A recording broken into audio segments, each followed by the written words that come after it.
Ek is SP Olivier, ek is area bestuurder van KwaZulu-Natal en ook bemarkingsspesialis vir Molatech.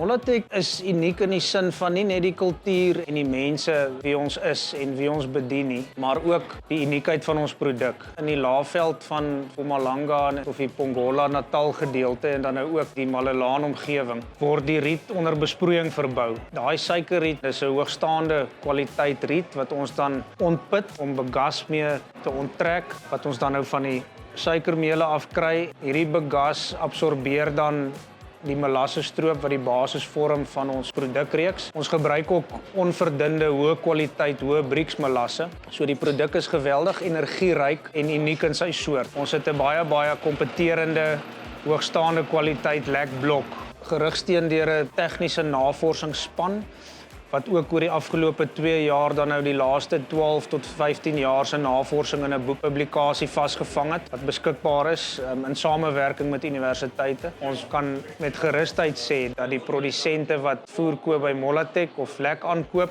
'n produk koop wat regtig deur ten minste 5 of 6 kwaliteitskontrolepunte aan dit voldoen het voordat dit op die plaas arriveer. Ons is 36 mense in die verkoopspan nasionaal wat reg oor Suid-Afrika gestasioneer is en dan ook in Botswana, Namibië en Swaziland en Lesotho selfs, maar op hierdie stadium is ons hoofmark in Suid-Afrika, ja.